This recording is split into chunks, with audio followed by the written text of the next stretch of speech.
Congress ಪಾರ್ಟಿಯಲ್ಲಿ democracy ಇಲ್ಲ.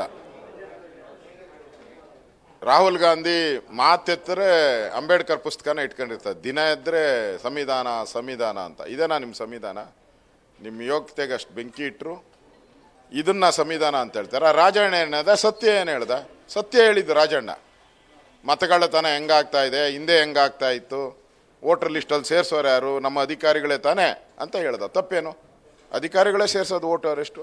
ಕಾಂಗ್ರೆಸ್ ಇರಲಿ, B J P ಇರಲಿ, ಜನತಾದಳ ಇರಲಿ, ಯಾವ ಪಾರ್ಟಿ ಇದ್ರು ವೋಟ್ ಸೇರಿಸೋದು ಯಾರು? ಅಧಿಕಾರಿಗಳು. ಏನು ಅಂಗನವಾಡಿ ಕಾರ್ಯಕರ್ತರಿಗೆ, ಟೀಚರ್ಸ್ಗೆಲ್ಲ ಏನು ಮೋದಿ ಬಂದು ಹೇಳ್ಕೊಡೋಕ್ಕಾಗ್ತದ? ಸತ್ಯ ಹೇಳಿದ್ದಾನೆ. ಸತ್ಯ ಹೇಳಿದ್ಕೆ ತಲೆದಂಡ ಆಗಿದೆ ಅಷ್ಟು. ರಾಜಣ್ಣ ಅವರು ಭಾಳ ಹಿರಿಯ ಕಾಂಗ್ರೆಸ್ ನಾಯಕರು.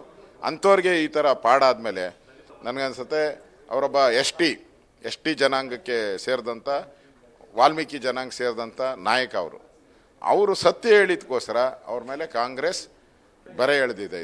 ಇದು ಅನ್ಯಾಯ. ಕಾಂಗ್ರೆಸ್ ಪಾರ್ಟಿಯಲ್ಲಿ ಪ್ರಜಾಪ್ರಭುತ್ವ ಇಲ್ಲ ಅನ್ನೋದಕ್ಕೆ ಇದು ಸ್ಪಷ್ಟ. ಇನ್ಮೇಲೆ ರಾಹುಲ್ ಗಾಂಧಿ ಯಾವತ್ತೂ ಅಷ್ಟೇ ಅಂಬೇಡ್ಕರ್ ಸಂವಿಧಾನ ಪುಸ್ತಕನ ಇಟ್ಕೊಂಡು ಹೋಗಬಾರ್ದು.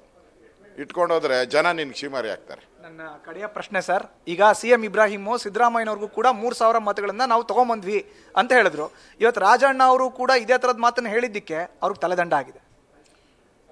ಸಿದ್ದರಾಮಯ್ಯ 3,000 ಅಲ್ಲ, 30,000 ಮತ ಕಳ್ತನ ಮಾಡಿರೋದು. ಇಲ್ಲಾಂದ್ರೆ ಗೆಲ್ತಾನೆ ಇರಲಿಲ್ಲ. ಇಲ್ಲಿ ವರ್ಣದಲ್ಲೆಲ್ಲ ಸೋತ್ರಲ್ಲ, ಅಲ್ಲೂ 30,000 ಮೈನಸಲ್ಲಿ ಸೋತ್ಬೇಕಾಯ್ತು. ಇಬ್ರಾಹಿಮು ಒಂದು 0 ತೆಗೆದುಬಿಟ್ಟವ್ರೆ. 3,000 ಅಂತ ಹೇಳವ್ರೆ. 30,000 ವೋಟನ್ನು ಅಲ್ಲಿ ಕಾಸು ಕೊಟ್ಕೊಂಡು ಬೋಗಸ್ ಹಾಕ್ಸಿ ಗೆದ್ದಿರೋವಂಥದ್ದು. ಇವ್ರಿಗೆ ಕಾಂಗ್ರೆಸ್ ಅವ್ರಿಗೆ ಯೋಗ್ಯತೆ ಇಲ್ಲ. ಚುನಾವಣಾ ಅಕ್ರಮ ಅಂತಾರೆ. ಇವರೇ ದೊಡ್ಡ ಅಕ್ರಮದ ಪಿತಾಮಹರು. ಇವರು ಅಕ್ರಮದ ಓಟಿನ ಪಿತಾಮಹರು ಕಾಂಗ್ರೆಸ್ ಪಾರ್ಟಿ, ಸಿದ್ದರಾಮಯ್ಯನವರು. ಇವತ್ತು ರಾಜಣ್ಣ ಅವರೇ ಆಗಿರುವಂಥ ಅವಮಾನ, ಅದು ಇಡೀ ಆ ಜನಾಂಗಕ್ಕೆ ಮಾಡಿದಂಥ ಅವಮಾನ.